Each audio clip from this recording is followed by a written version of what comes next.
اگر سننے والا فائدہ اور نقصان سن رہا ہے اور آپ صحیح غلط بتا رہے ہیں تو آپ کو لگتا ہے آپ نے اسے سب کچھ بتا دیا، اسے کچھ بھی نہیں سمجھ آیا، اس نے کچھ بھی نہیں سنا، اس لیے کہ وہ صحیح غلط سن ہی نہیں رہا تھا، وہ فائدہ نقصان سن رہا تھا۔ منافقین کی پوری کہانی کیا ہے؟ نبی کریم صلی اللہ علیہ وسلم ان کے سامنے صحیح اور غلط بتا رہے ہیں، وہ فائدہ اور نقصان سن رہے ہیں۔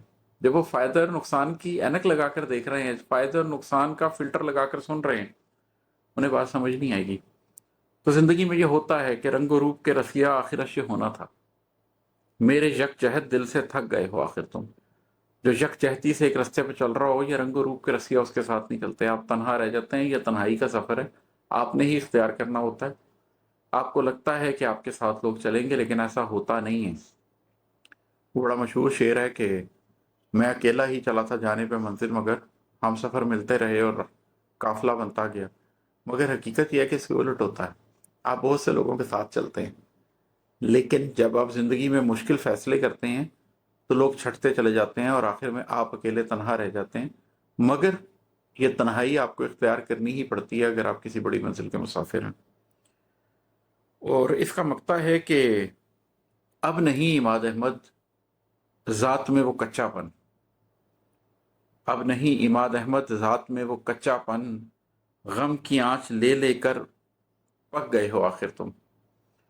ذات انسان کی کچی ہوتی ہے، ابھی اس کی تشکیل نہیں ہوئی ہوتی، لیکن جب آپ مصمم ارادہ کر لیتے ہیں اور صحیح اور غلط کی بنیاد پہ اپنی زندگی گزارتے ہیں تو اس کے نتیجے میں بہت سے غم آپ کو فیس کرنے پڑتے ہیں۔ کبھی صحیح کی بنیاد پہ رشتے چھوٹ جاتے ہیں، کبھی صحیح کی بنیاد پر پیسہ چھوڑنا پڑتا ہے، کبھی صحیح کی بنیاد پر خوشی چھوڑنی پڑتی ہے۔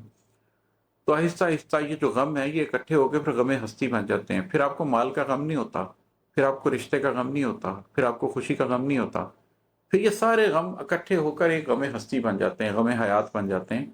اور پھر وہ غم کی ہلکی سی آنچ پر آپ پکتے رہتے ہیں، پکتے رہتے ہیں، پکتے رہتے ہیں، جیسے شبد ایک پوری رات پکتی رہتی ہے۔ ایک وقت لگتا ہے، ہفتوں مہینوں سالوں لگتے ہیں، کئی دفعہ تو دہائیاں لگ جاتی ہیں، لیکن پھر آپ کی ذات میں وہ کچا پن نہیں رہتا۔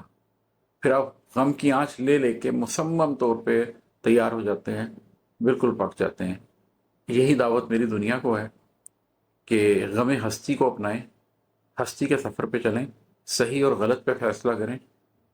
خوشی تو جانی انجانی چیز ہے، طمانینت اصل چیز ہے جو اگر کسی کو حاصل ہو جائے تو اللہ کے سامنے مسکراتا ہوا پہنچ سکتا ہے۔ بہت شکریہ۔